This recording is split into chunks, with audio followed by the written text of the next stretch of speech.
What's up guys, Jonny May here, and welcome to this week's quick tip where we're talking about diminished chords. And you might have learned a diminished chord. It's kind of an interesting sounding chord, and you might be a little bit confused as to how you can use diminished chords in your piano playing.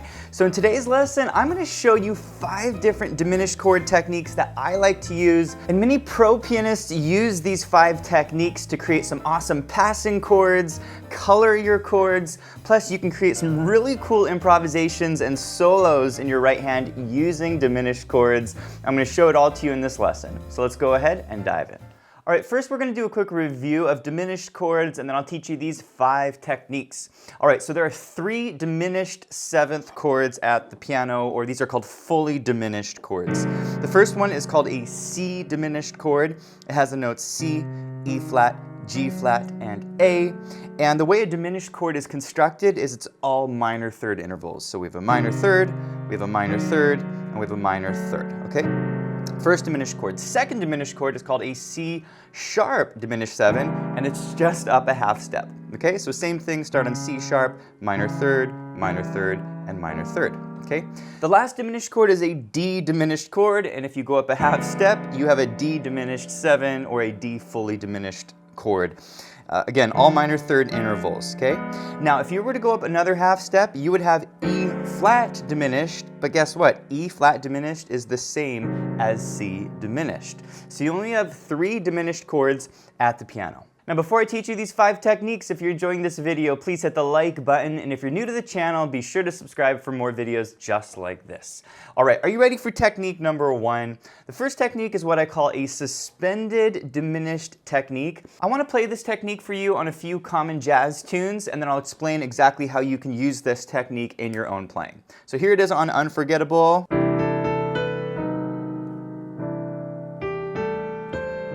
Here it is on Smile.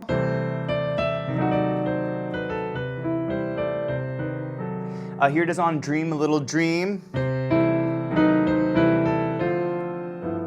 So basically what I'm doing with these tunes is I'm adding in a little C diminished 7 as a passing chord anytime I'm kind of sitting on a C chord for a while. Like look at Unforgettable. Unforgettable, that's what you, right? You're sitting on a C chord for a long time, so you can use this C diminished 7 as a passing chord. You see that? Or Smile. Smile when your heart is aching, right? You're sitting on the C chord for a long time. Same with Dream a Little Dream. Da, da, da, da, da, right? Da, da, da, da, da. Now the reason I call this a suspended diminished chord is it sort of suspends the C chord. It creates a little bit of tension, and then from that tension you can resolve back to the C. So it's a lot like a C sus chord, like a C sus 4 kind of suspends a C chord and then resolves to the C major. The C diminished 7 is very similar. It suspends the C and then resolves it back to C. So it's not technically a sus chord in the traditional sense, but it's functioning like a sus chord in that it's resolving to the C chord. All right, technique number 2 is what I call the drop-in diminished technique, and it sounds like this. I'll start with Embraceable You. Doesn't that sound gorgeous? Here it is on The Way You Look Tonight.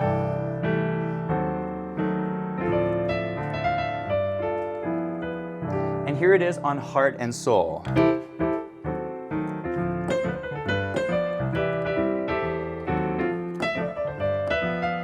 Okay, so this is a really cool technique. This is actually one of my favorite ways to use diminished 7th chords. So what is this technique? Well, basically what I'm doing is, let's say I have a tune and we're in the key of C major, and I'm going to my 2 chord, like a D minor, or if you're playing jazz, it might be a D minor 7. Well, you can use the diminished chord up a half step from our D minor 7 chord to drop in to the D minor 7 chord. So if we go up a half step, we have E flat diminished.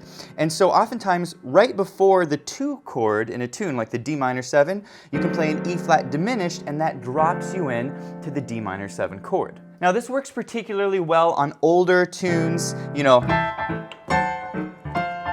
tunes that have kind of a stride feel to them. Also tunes that use the turnaround chord progression, which is like a C to like an A to a D, right? Oftentimes instead of the A chord, you can use the E flat diminished to drop into your D chord. All right, technique number 3 is what I call the lift-in diminished technique, and it's a lot like the drop-in technique, but this time we're gonna come from the other direction. So here's a few examples of how you can use this technique, starting with Ain't Misbehavin'.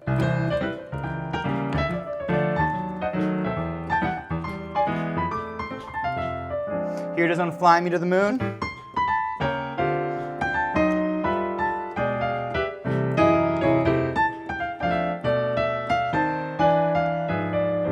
Here it is on Blue Moon.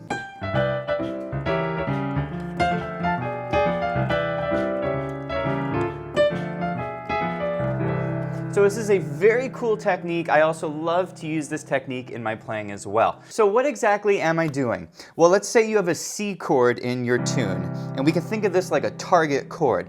Well, oftentimes, right before we play the C chord, we can play a diminished 7th chord on the note just a half step below this chord.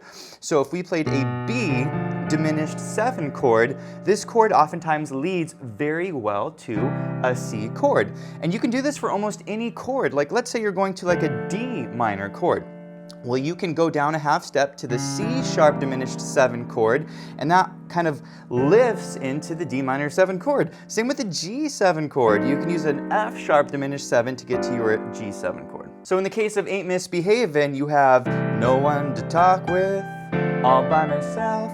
I can throw a little C sharp diminished in front of the D chord. No one to talk with, all by my, and then you can do it here, self, into my E chord.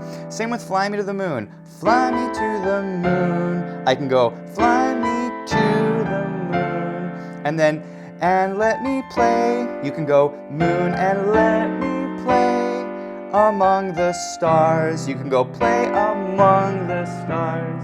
All right, before I show you technique number 4, if you're enjoying this lesson and you want to do a deep dive on diminished 7th chords, I encourage you to check out our course, Diminished 7th and Half Diminished 7th Exercises course. You'll learn a ton about diminished chords, how to use them in tunes, how to practice them. There are a lot of really great exercises in this course, so I'll put a link to that below. All right, for technique number 4, this is called the coloring dominant technique, and I'm going to play this for you. It's kind of an accompaniment technique, so it's more based on playing chords and not really playing a melody. So let's say I was accompanying on a tune like Misty, right? Look at me. I might play it like this. Look at me. Da da da da da da da da da da. There's my diminished chord, okay? Another tune like Autumn Leaves.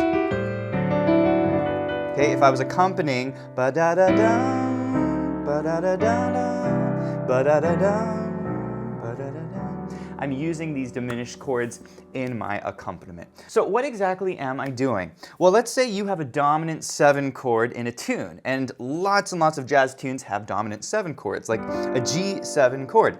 Well, you can color this chord in a more interesting way by playing a B diminished chord on the G7. This is called a G7 with a flat 9. Okay, it's a great technique to color your dominant 7 chords, and then usually this resolves to like a C chord, okay? So the trick with this is to play a diminished 7th chord up a half step from the dominant 7 chord. So if I'm playing G dominant 7 and I go up a half step and I play an A flat diminished, I end up with this really beautiful G7 flat 9 chord. And so once again, if we play a tune like Misty, right? Look at me, C major 7, I'm as helpless as a, that's a G minor 7, as a kitten, right? C7, but here's that 7th chord, that's a C7 with a flat 9, right? And this resolves to the F, okay? Same with Autumn Leaves. The autumn leaves, A minor 7, drift by my, right? It's an E flat diminished 7 that I'm playing on the D7 chord. By the way, I wanted to mention that you can download and print the lesson sheet music that you're seeing up on the top left of your screen. Plus, you can change the key of this entire lesson with the click of one button with our smart sheet music, so I'll put a link to all of that below. All right, technique number 5 is an improvisational technique, and this is basically when you're taking a solo on a tune and you want your solo to sound really cool. Well, you can use diminished chords to create a really interesting solo like this.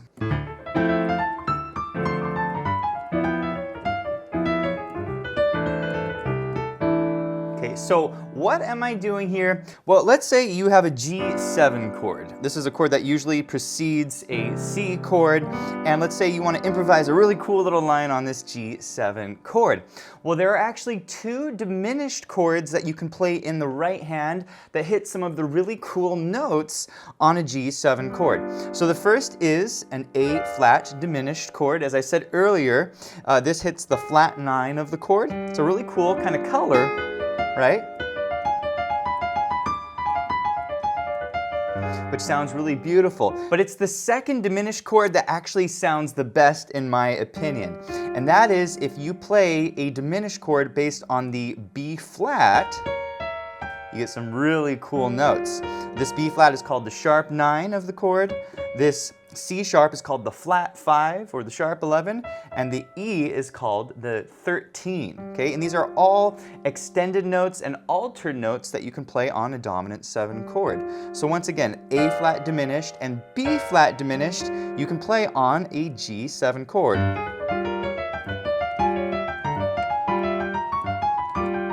Doesn't that sound great? And so you can have a lot of fun improvising using each of these diminished chords on a G7. Now, for more on how to use these 2 diminished chords on your 7th chords, check out our course, Scales for Improv on 7th chords. I'll put a link to that below. Hey, thanks for watching, and if you enjoyed the lesson, please let me know in the comments. Also, be sure to check out pianowithjonny.com. We have over 1,000 step-by-step lessons for all playing levels where you'll learn your favorite songs, styles, and how to improvise at the piano. Thanks for watching, and I'll see you in the next one.